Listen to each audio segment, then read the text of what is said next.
Paris attacks rekindle Australia free speech debate.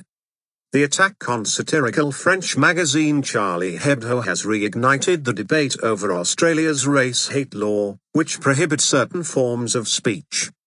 Several politicians, including Liberal backbencher Cory Bernardi, say the law must be repealed to preserve the right to freedom of expression. But others have insisted that the law's restrictions on causing insult, offence and humiliation are necessary. The government abandoned its plans to repeal the law last year. Section 18C of the Racial Discrimination Act makes it illegal to offend, insult or humiliate a person or a group of people on the basis of race, colour or ethnic origin. Before he was elected, Prime Minister Tony Abbott had campaigned to change the legislation, describing it in its current form as a hurt feelings test.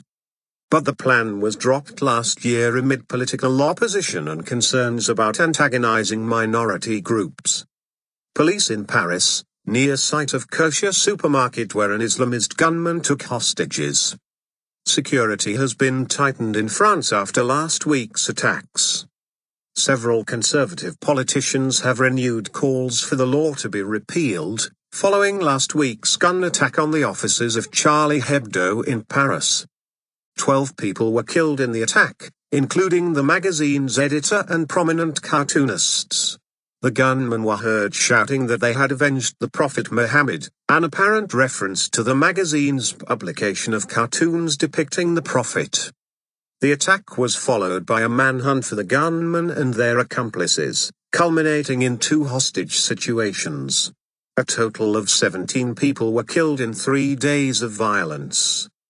On Sunday, some 3 million people marched in France in what was described as a demonstration of unity against the attacks. Emphatically clear. Mr. Bernardi, a Liberal senator who has long campaigned to repeal the laws, told The Guardian Australia that the debate needed to be revived. He said Australians would not be bullied or bludgeoned or terrorised into maintaining silence over controversial issues, including topics that could potentially offend Muslims.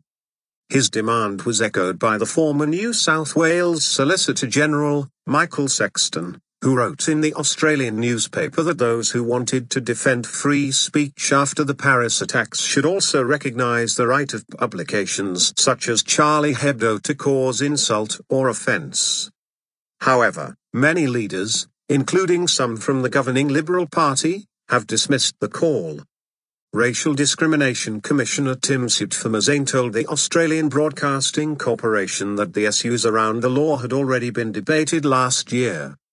He said the overwhelming majority of the Australian public have made emphatically clear that the current law should be retained. Morally repugnant. The Australian government had committed to repealing Section 18C of the Act after a 2011 court case that ruled against conservative columnist Andrew Bolt for his comments about light-skinned Aborigines.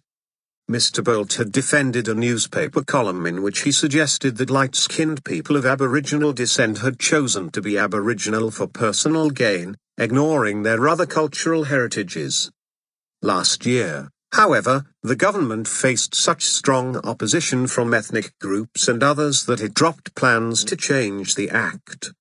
Community groups warned Mr. Abbott against pursuing what they described as morally repugnant changes to racial discrimination laws.